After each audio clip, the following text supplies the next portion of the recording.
Fala pessoal, como é que vocês estão? O tópico de hoje é a vingança dos devs contra os laboratórios de IA, ou sei lá, os devs levando vantagem, tá? O que nós vamos falar hoje? Como essa prática dos laboratórios de inteligência artificial, principalmente os dos Estados Unidos, o Google, Anthropic, OpenAI, de dar planos gratuitos muito generosos ou limites gratuitos generosos para tentar viciar as pessoas nas ferramentas deles e elas começarem a pagar, né, virarem clientes, ela está sendo explorada por vários desenvolvedores, né, que estão usando o plano gratuito para sempre e fazendo isso de maneiras extremamente complexas e criativas. Mas nós somos o canal Tecnologia e Classe, falamos sobre tecnologia e política, a política da classe trabalhadora. Se vocês curtem nossos vídeos, né, se vocês gostam da nossa perspectiva, considerem apoiar a gente, o like e tal, tem os links ali, vai ter os links dos roteiros do site também, tudo no comentário fixado, mas sem mais delongas, vamos falar sobre isso hoje. E assim, pessoal, geralmente eu não faço um vídeo se vai ser só pra dizer, esse negócio aqui tá acontecendo, ou tem aqui essa notícia. Eu sempre tento trazer alguma ideia, alguma perspectiva diferente pra que vocês tirem alguma coisa a mais do vídeo, né? Pra que seja uma coisa que vale a pena pra vocês. Então, tá lotado de assunto interessante aí pra falar, tem o potencial crash da bolha de IA na Coreia do Sul, tem as empresas de IA dos Estados Unidos dizendo, talvez seja a hora da gente se preocupar mais com segurança e a gente botar o pé no freio, né, que o spoiler que eu vou dar pra vocês, me parece que é porque eles estão sentindo a pressão da China e estão vendo que não tá evoluindo tão rápido as tecnologias deles lá, mas tem todos esses assuntos, só que daí eu resolvi falar desse hoje, que é esse esquema de como os devs estão dando, digamos, o troco nesse modelo de negócios meio abusivo que os laboratórios de IA têm usado, porque é interessante pra caralho, tá? Primeiro que eu já falei esses dias de uma coisa que meio que explodiu a minha mente, o como esse esquema é sacana, que é o esquema do Cloud Code a 10% do preço na China. Vocês já ouviram falar disso? Talvez se vocês viram o nosso vídeo que explicava isso, vocês saibam, mas saca só como é que é o esquema, tá? Os modelos da Anthropic, eles são bloqueados na China, pela própria Anthropic. Então, o que acaba acontecendo é que tem terceirizados que vocês podem acessar, que são empresas chinesas, que elas oferecem os modelos da Anthropic para as pessoas. As pessoas pagam para esse terceirizado para acessar os modelos da Anthropic. Só que eles oferecem eles mais barato. Como é que eles conseguem isso? Aparentemente, eles têm uma rede de contas novas que eles criam e usam o limite gratuito, tanto o limite que tu ganha ao criar uma conta nova, lá os bônus que a Anthropic te dá, quanto aquele limite diário, aquele limite mensal que ele te dá nos planos que tu paga um X, né, uma inscrição, e tu tem um número de tokens para usar, porque geralmente as empresas de IA, elas colocam um pouquinho mais de tokens na inscrição, que se tu usasse tudo que tem na inscrição, vale bem mais dinheiro, né, tu paga 20 por mês e daí tu vai estar usando, sei lá, $100 em tokens, às vezes muito mais dólares em tokens do que eles estão oferecendo. E daí eles fazem, digamos assim, um reservatório dessas contas gratuitas, essas contas com limite, e eles vão usando isso e distribuindo como se fosse tokens mesmo para as pessoas. Tu paga, né, pelo uso, só que eles cobram muito mais barato pelo uso. Outras contas que entrariam aí também, provavelmente contas roubadas, chaves de API que tem limite para ser usado, mas que foram roubadas em hacks, como por exemplo as invasões Shai Hulu, dos ataques da cadeia de suprimento. Ou outra coisa também que tem, que é você achar que você tá comprando o modelo Anthropic, você achar que tá comprando o Opus 4.8, você achar que tá comprando o Sonnet, mas na realidade eles estão botando um outro modelo mais fraquinho, estão botando um modelo aberto chinês, alguma coisa, e ele tá fingindo que ele é um modelo da Anthropic, mas ele é outro modelo mais barato de rodar, né? E daí você paga barato esses tokens. Isso acontece porque essas plataformas elas operam meio ali fora da lei. Inclusive, o próprio governo da China parece saber que esse tipo de coisa acontece, só que ele faz uma vista grossa. E para essas plataformas, enfim, é bom porque elas estão vendendo um produto de baixa procedência, que não tem garantia nenhuma, mas as pessoas não têm acesso a isso na China, então buscam fazer isso. E outra coisa que acontece também é que essas empresas muitas vezes guardam os dados de uso desses modelos que estão acontecendo lá, guardam as perguntas e guardam as respostas e vendem isso para laboratórios de IA que querem usar isso para o treinamento, né? Então é meio que um esquema fora da lei no mercado cinza que acaba funcionando muito bem. Eu descrevi esse esquema para vocês de que está funcionando, que assim, basicamente tem empresas chinesas, eu imagino que isso deve acontecer em outros países, em outras jurisdições, tá? Que estão se aproveitando desses planos gratuitos, desses planos muito generosos dos laboratórios de IA para ganhar dinheiro em cima disso. Só que isso daí tá acontecendo com os desenvolvedores também, com, digamos assim, os desenvolvedores individuais, né? Os desenvolvedores MEI. como, tá? Eu vou recomendar para vocês 2 vídeos, um deles que eu vi no canal do Mano Davin, que o título, né, é Cloud Code grátis para sempre, em que ele tá mostrando uma dessas ferramentas, que é uma ferramenta aberta, que você pode cadastrar várias contas gratuitas de diferentes serviços, e daí ele age como um proxy para ti, né? Tu diz assim, me dá um modelo de IA aí, e ele vai pegando o modelo de onde tu tem créditos de graça ainda. Tu pode usar uma inteligência artificial sem pagar nada, porque ele vai tirando onde tu tem crédito.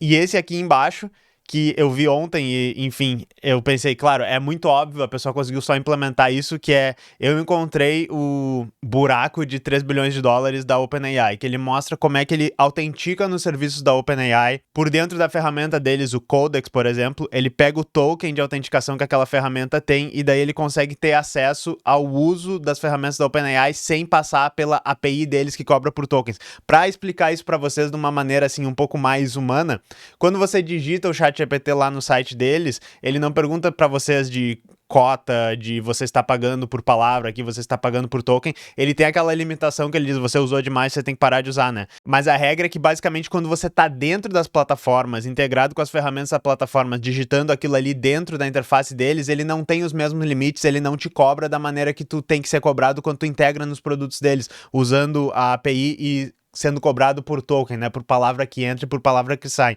Então o que esse magrão fez aqui foi isso, ele finge, né, digamos que tu tá falando com a ferramenta da OpenAI por dentro do serviço da OpenAI, mas na realidade tu tá usando isso integrado com outras ferramentas, como por exemplo o OpenCode, é um Cloud Code aberto, né, que você pode rodar na sua máquina. E é muito engraçado porque todo dia eu meio que pensava nessa ideia, eu pensava assim, cara, mas se a Anthropic cobra pelos tokens que entram e pelos tokens que saem na API, como é que eles fazem a cobrança da interface deles? Eu vi, não, tá, mas quando tu usa a interface deles, ele só te responde, né, dentro do teu plano, ele não tá contando pro limite, o ChatGPT também, Gemini também, eu pensei, tá, mas e se eu só pegasse e fizesse, né, uma requisição ali para aquele formulário e pegasse a resposta de volta e usasse isso como se fosse API? E a pessoa fez literalmente isso, tá? Qual é a pegadinha aqui, tá, pessoal?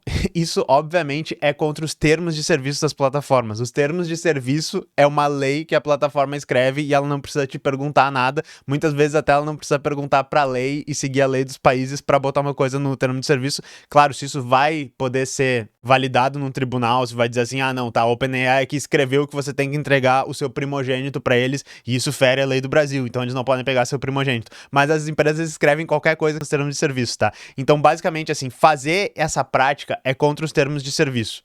Mas eu queria contar uma historinha pra vocês sobre por que eu tava pensando muito nisso também, tá? Eu tô numa pira agora que é de agregar todos os meus dados que estão em plataformas de Big Techs. Então vamos dar o exemplo do Google, né? Tem dados no Google Calendar, tem coisas do trabalho, tem coisas pessoais, tem dados no Google Drive, tem no Gmail, todas essas coisas assim. E eu queria tentar meio que organizar a minha organização pessoal. Eu queria ter uma plataforma local que eu rodo no meu computador, como por exemplo, sei lá, um Nextcloud, eu tô dentro do Nextcloud aqui apresentando para vocês, mas calendário, todas essas coisas, essas ferramentas locais, elas existem, mas eu queria poder puxar todos os meus dados dessas Big Techs e botar nessas ferramentas locais, para que eu tivesse essa organização aqui rodando localmente. Por que eu acho que isso ia ser muito bom para mim? Esse é o plano que eu tô fazendo para tentar pessoalmente organizar melhor minhas coisas. Porque, obviamente, eu vou sincronizar tudo que me importa num local só, tá? Esse local vai ser uma ferramenta que eu controlo, uma ferramenta aberta, né? Uma ferramenta que eu sei onde é que estão os dados. E depois, e esse aqui é o passo que eu tô mais interessado, quando eu me acostumar a usar essa ferramenta, quando tiver todos os meus dados lá e quando estiver funcionando, eu posso meio que jogar fora as plataformas proprietárias que antes eu estava organizando minhas coisas, que eu vi o calendário, que eu recebi o e-mail, que eu recebi a notificação. Se tudo isso está aparecendo numa plataforma local que está integrada com os meus fluxos e que eu consigo usar, o lugar de onde vem esses dados, ele meio que não importa mais, porque eu posso então só botar meus dados em outros lugares. Eu posso botar os dados nessa minha própria plataforma, eu posso esquecer esses outros lugares que tentam fazer eu ficar preso neles, como por exemplo o Google, né? Eu vou dar o exemplo da Google aqui. Só que qual é o problema que eu descobri quando eu comecei a fazer isso, tá? Principalmente se tu tentar fazer isso da maneira correta, usando os caminhos que as plataformas te dão, por exemplo, para consumir os dados que tem dentro dela. Quando tu começa a puxar os teus dados do Google, tu percebe rapidinho que eles cobram para tu puxar os teus dados e eles começam a te limitar, tá? Porque basicamente o caso de uso oficial que tu tem para integrar uma plataforma tua com os serviços da Google, mas isso acontece para todas as outras Big Techs, tá? É que tu tem que criar uma credencial para autenticar com os serviços deles, né? O que que a gente chama de uma chave de API, e tu faz isso nos conformes e tu começa a fazer as chamadinhas. Me vê quais foram as notificações que veio do Gmail, me diz quais foram as notificações que veio aí do Google Drive. E eles começam a te cobrar por uso isso. E cobram caro, limitam isso. E isso começa a ficar bem caro, principalmente se não for mais só para uso pessoal, para uma conta, só para fazer um teste. Digamos que eu quero fazer uma coisa assim que é um SaaS, né, um serviço que eu tô vendendo, que ele ajuda tu a agregar as notificações de serviços diferentes, né? Se eu tiver que começar a pagar pelo acesso que se faz aos dados do Google e fizer milhares de requisições, milhões de requisições por dia, começa a ficar caro, tá? Só que acessar esse tipo de dado, por exemplo, quando eu entro no Gmail, quando eu entro no Drive, por dentro da plataforma deles é gratuito. A gente está acostumado a fazer isso. Nossos dados estão ali dentro, a gente fica acessando. E daí a gente fica com essa impressão de que os nossos dados eles são nossos e de que é fácil a gente acessar eles. E daí a gente fica pensando, tá, eles vão me cobrar para eu integrar minha aplicação assim, por que eu simplesmente não finjo que sou eu acessando pelo navegador? Isso é exatamente o que o pessoal tá fazendo, e isso é uma prática que se chama de self-botting, que é tu transformar a tua conta num bot, a tua conta num lugar que consome dados, tá? 99% das vezes, fazer isso nos serviços é contra os termos de serviço. Só que, né, fica a dica aqui pra vocês. A maioria dos serviços de nuvem, a maioria dos apps em Android, eles vão ter um endpoint, alguma coisa que vai autenticar, que é você, né, que você tá acessando pelo navegador, acessando pelo aplicativo, e vai mandar todos os dados para você sem limite, sem cobrança e tal. Então, se vocês quiserem, por exemplo, extrair todos os dados de vocês numa plataforma, integrar isso de alguma maneira numa plataforma de vocês, vocês podem simplesmente, né, fingir que é um usuário normal acessando, principalmente se for o usuário de vocês, e baixar esses dados, tá? E daí, sim, que nem eu disse, isso é contra, geralmente, os termos de serviço. As plataformas querem que tu use os meios que elas estão te provendo de baixar os teus dados, porque daí elas podem ter um controle de quanto tá sendo baixado ali e elas podem te cobrar, né? Mas é impossível não chamar atenção pro fato de que isso é basicamente o que todos os laboratórios de IA fizeram para, por exemplo, acessar notícias, acessar artigos de sites. Inclusive, eles estão sendo processados, se não me engano, por vários desses sites de notícias, porque quando tu busca no ChatGPT notícias de hoje, ele te retorna o conteúdo dos artigos, ele te retorna coisas falando sobre esses artigos, mas ele passou, por exemplo, pelas paywalls, porque ele tem alguma maneira de usar suas próprias contas lá para baixar todo esse conteúdo. Os crawlers, né, que pegam conteúdo da internet, serviços que agregam dados de terceiros, todos eles por baixo dos panos devem usar essas gambiarras aqui, tá? Eles sabem exatamente a utilidade de fazer isso, mas que nem eu disse, isso aqui é uma área cinza. Só que eu quero mostrar pra vocês, por isso que eu contei toda essa historinha sobre eu tentando tirar meus dados do Google, tá? É que se vocês lembrarem de como eles cobram o modelo de IA também, né? Vocês mandam tantos tokens, isso custa X, né? Por 1 milhão de tokens. Vocês baixam os tokens, que é a resposta, isso custa um outro X que geralmente é muito mais alto. É basicamente isso, assim, colocar dados dentro do Google é de graça, e às vezes é até negativo, eles estão te oferecendo serviços que tu não teria se tu não colocasse teus dados. Mas quando chega a hora de tirar, tu descobre, cara, o custo pra tirar é imenso. Eles meio que não querem que tu saia do serviço deles, né? É óbvio falar isso, mas é uma coisa que precisa ser falada.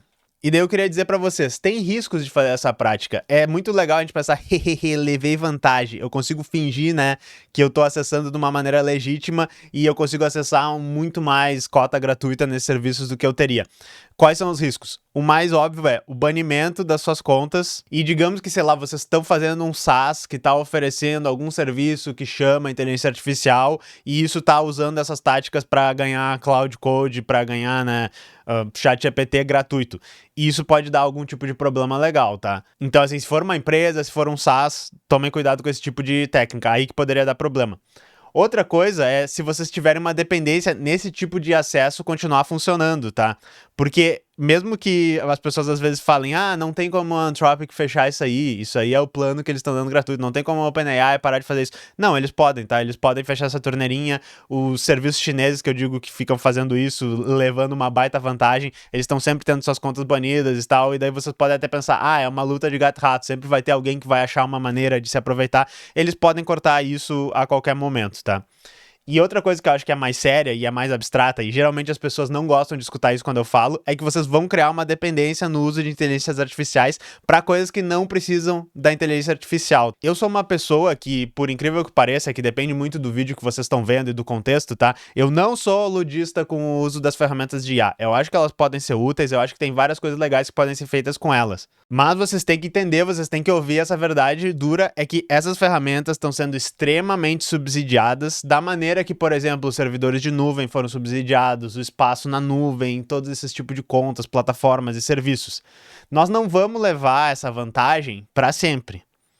Se vocês construírem um negócio de vocês, se vocês construírem uma solução pessoal para vocês, alguma coisa que integre em qualquer processo que vocês têm aí, que depende da disponibilidade desse tipo de serviço a um custo zero ou até mesmo um custo barato, tá? Vocês vão virar reféns disso, vocês vão se fuder. Porque é basicamente uma coisa que eu já falei no canal várias vezes. Se vocês não estão pagando pelo custo dos tokens, vocês não sabem o quanto custa a integração real do Maiá no serviço de vocês, tá? No final, isso é uma questão de soberania digital, que eu tenho alertado diversas vezes para vocês. Isso aqui é um papo de soberania digital básica e as pessoas não acham estranho eu falar isso hoje, por exemplo, sobre botar seus dados dentro do Google, sobre depender de algum serviço de terceiros, mas geralmente quando eu falo, ó, você está muito dependente das ferramentas de IA, você está usando ferramentas de IA para fazer coisas que não precisavam de uma ferramenta de IA, né? Você está perguntando quanto é que é 2 mais 2, você está pedindo para ela achar um parágrafo num texto quando literalmente você podia usar Ctrl F e você tá ficando dependente dessas ferramentas porque eles estão te dando isso de graça. Porque no final, tá, pessoal, eu não sou o pai de vocês. Sempre vem os revoltados e dizem, ah, mas eu uso mesmo, eu adoro, não sei o que, eu estou todo lambuzado de IA. Vocês podem fazer o que vocês quiserem, tá? Mas a regra que eu vou dar pra vocês é não coloquem os tokens de IA sendo o custo variável do sistema que vocês estão fazendo, tá? Pensem assim, se o token ficar 10 vezes mais caro amanhã, o meu sistema ainda vale a pena? O meu sistema vai ficar 10 vezes mais caro? Se isso estiver acontecendo, vocês provavelmente vão se fuder, que nem eu disse, eu não sou o pai de vocês, mas eu tô avisando, né? Eu tô avisando, e daí quando acontecer isso e vier o choro de vocês, eu ainda vou ter um vídeo pra fazer rindo da cara de vocês, tá ligado? Não vou fazer isso porque eu sou gente boa, mas... Só que assim, pra concluir, é hilário, tá, pessoal? É hilário que tenha uma torneirinha que os devs podem ligar e ter tokens infinitos dessas empresas que tem exatamente a ver com esse modelo extremamente subsidiado que eles estão tentando te prender dentro das plataformas deles usando isso aí, tá? Porém, lembrem que se não fosse bom para eles oferecer isso gratuitamente, eles não estariam oferecendo. Óbvio que a gente tá nesse momento de bolha da IA, nesse momento de ultra especulação, valorização em cima desses serviços. Mas, no momento que começar a ficar ruim, que isso não valer mais a pena, eles cortam isso, tá? Então, tenham cuidado com os dados que vocês estão botando lá. Muitas vezes esse tipo de coisa é feito exatamente para eles poderem coletar os dados de vocês para treinamento, para desenvolver produtos, que nem eu disse. Esse mercado cinza da China lá que oferece cloud code barato, é quase certo que eles estão usando isso para vender esses dados para outras empresas de IA que querem usar isso. Eles podem estar usando isso, inclusive, para, digamos que a tua harness de código escaneou um monte de chaves tuas e mandou pro servidor lá sem querer, né? O OpenCode, inclusive, ele tem bastante cuidado para não fazer isso. Mas pode acontecer. Aí tu manda lá para um desses serviços gratuitos um monte de chave de acesso aos teus serviços. Será que eles não têm um outro sistema ali que fica dando grep para ver se tá rolando as chaves e fica roubando essas credenciais usando esses serviços? Então, vocês têm que ter um extremo cuidado com seus dados, que são muito mais importantes do que os 5 reais, 10 reais que vocês podiam estar economizando porque vocês ficaram um dia inteiro rodando uma plataforma dessas gratuita, tá? Então assim, fica o aviso para vocês, fica a dica se vocês quiserem usar esse tipo de coisa, mas entendam o risco, entendam o problema e vamos sempre pensar na questão da soberania digital, não vamos ficar dependentes nesse tipo de ferramenta, beleza? Espero que vocês tenham entendido e gostado desse vídeo e nós nos vemos na próxima. Falou!